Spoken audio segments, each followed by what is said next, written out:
So yan, i-upload natin to para makarating sa Kapinpin Brother, para maging aware din sila, o para maging aware na rin sa lahat. Kasi ito, nakuha ko to doon sa isang parang pag-games na yung umiikot or ano, kailangan may match mo yung isang ano, like chicken. Mayroon kasing drawing doon na pag clinic mo, na-match mo doon sa isang botas, yun, pwede ka daw manalo ng 10k or whatever, depende sa laman daw ng Gcash mo. Kaya doon ko yun na ano, sabi ko try ko lang, total naglalaro lang naman ako. Ayun, na-match ko ngayon, tapos in-screenshot ko and then sinend ko. Nag-message na sa akin yan siya na, sabi niya Kapinpin Brother daw siya. Tapos hanggang actually mga 2 days na yata yun or 3 days. Tamang-tama, nalagyan ko yung Gcash ko kanina ng mga 6,000. Trinay ko lang, sabi ko pag ito naghabol sa 6k, scammer to. Okay, nag-reply pa ngayon, scammer to. Kasi ilang araw na eh. So itrinay ko yung picture, nag-reply, parang nagka-interest siya sa 6,000. So confirm na scammer siya. Kaya yun, sabi ko sasakyan kita. Ngayon itatag ko to sa family Kapinpin para malaman nila. So right, i-share nyo ha, share nyo. Tulungan nyo ako i-share para makarating sa ano, Kapinpin Brother.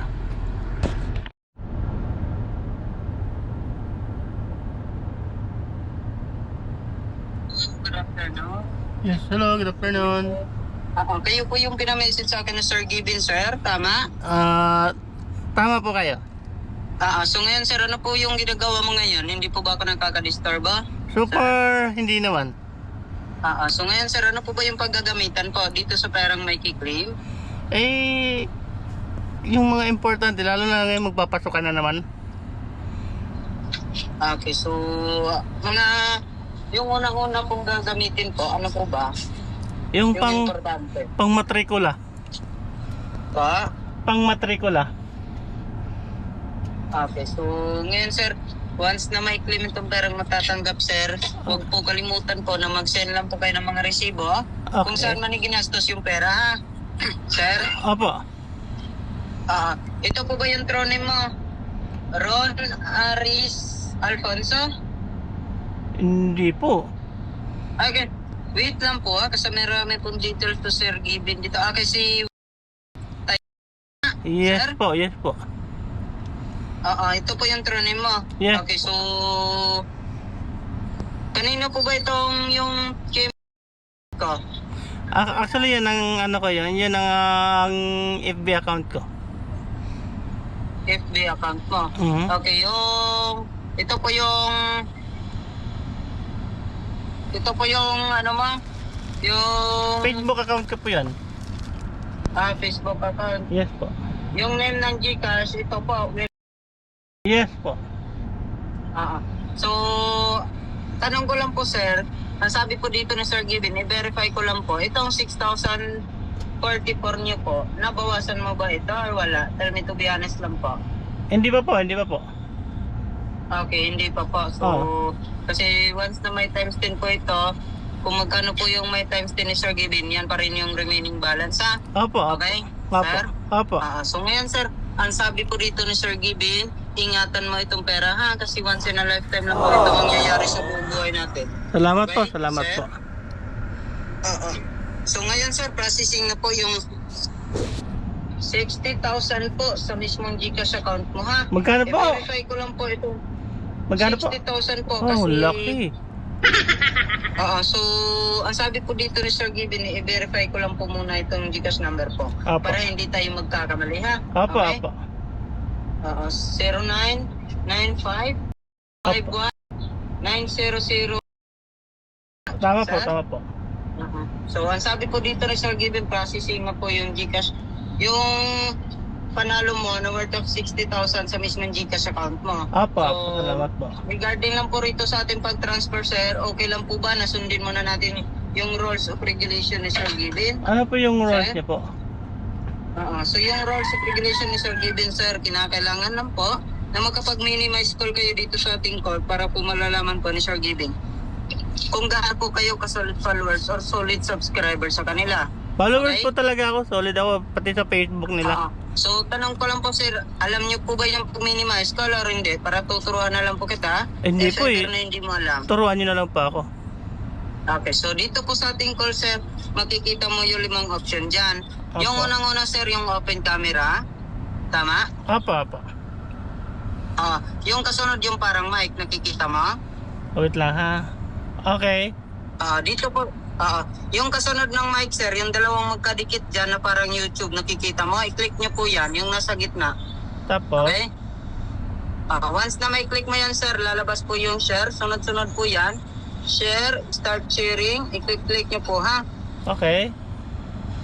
Na-click na yun na ba? Apa. Ano po yung nakalabas sa screen nyo? Start sharing.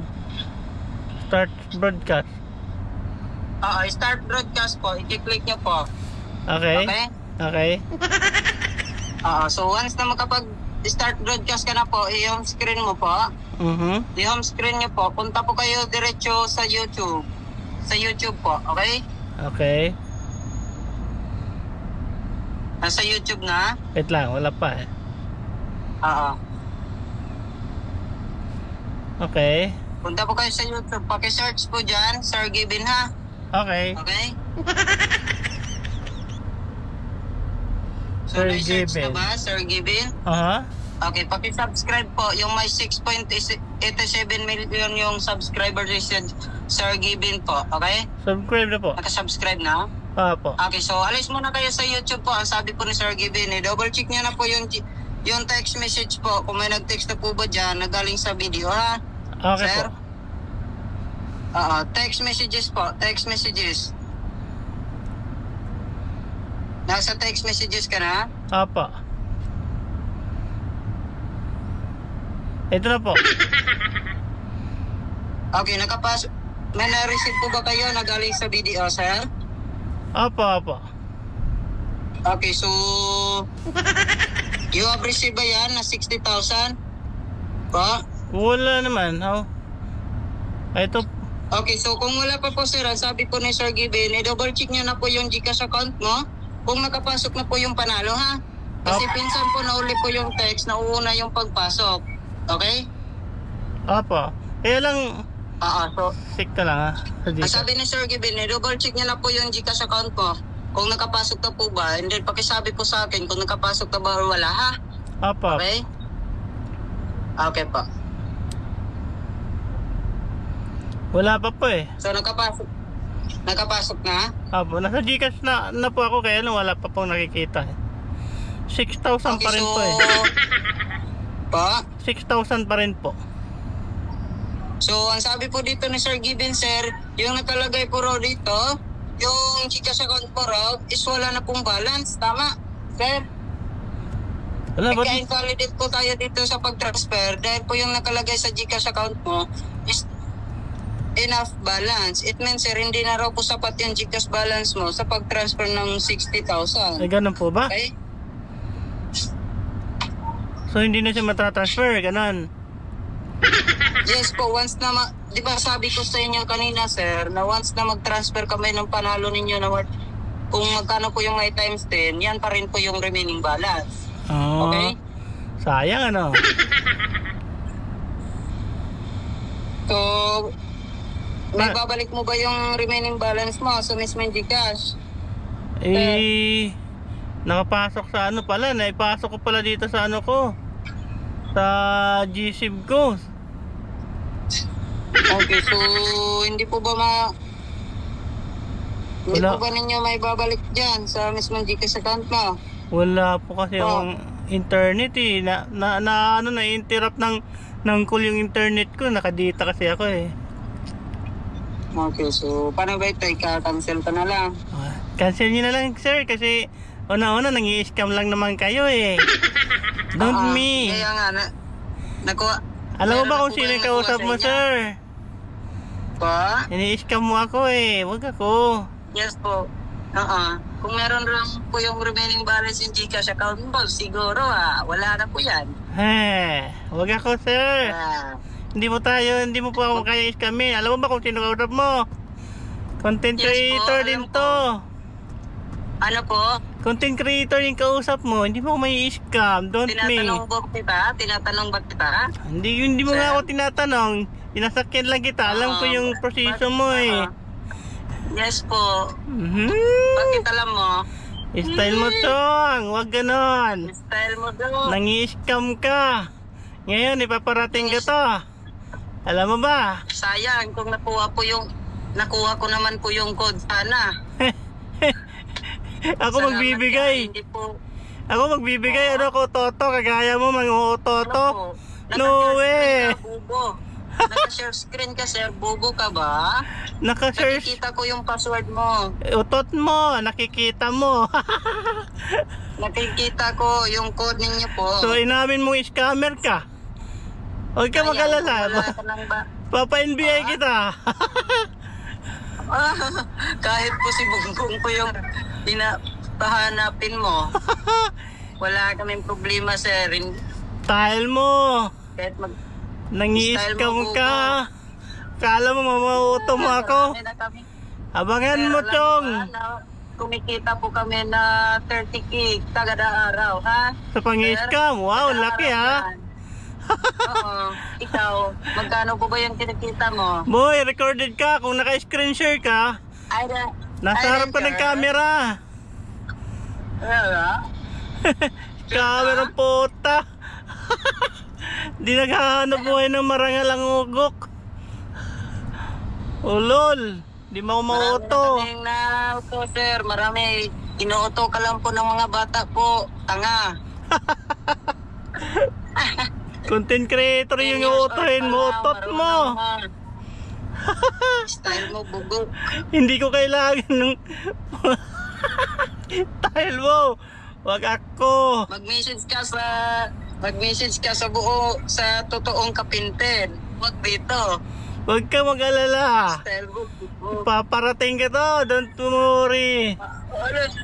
Sure ka? Attorney Jason ka pang ugok ka. Yes po. Abangan mo. Ang name ko po is Nang-i-scam ka. Kala mo may scam mo ako. Style mo. Ang name ko po.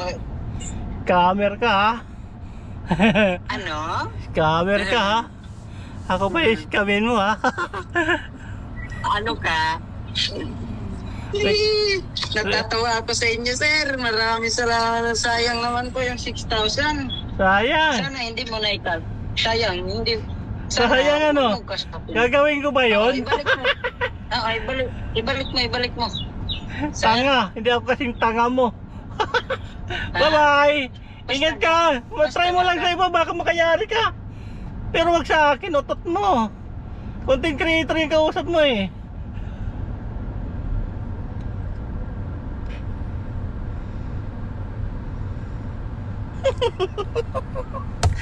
Tagang putik. Ako pa is kami niloko. So guys, yan. Blinak niya na ako. Ang pangalan niya sa messenger niya is Attorney Jason Gomez. Baka kilala niyo, yan. Papanggap na Sir Giben. So yung nakalagay ay yung profile picture nila is yan si Sir Giben at saka si ano to, nalimutan ko lang pangalan nito. Basta yun na yun. Lagi pumupunta sa kanila. Akala lang siguro may scam niya ako. Sinasakyan ko lang siya eh. So, yan. Recorded ang lahat. Maririnig mo yung conversation namin. Yung usapan namin. Kasi napipick up siya ng camera ko. So, tara. Akala niya mauuto niya ako. Sinasakyan ko lang siya eh. Para ano. Dapat mahuli to eh. Ngayon subukan nating itatag dito yung Kapinpin family para ma-aware sila, malaman nila na ginagamit yung pangalan nila para para makapanluko. Kasi hindi naman to gagawa yung Kapinpin brother malaking YouTuber yan eh. Biruin mo pinasubscribe ganito. Followers ako ng mga Kapinpin brother. Kaya I hope so na makarating to sa kanila. Tara. Woo! Hindi magtatagumpay yung mga tanga sa akin. Wag ako.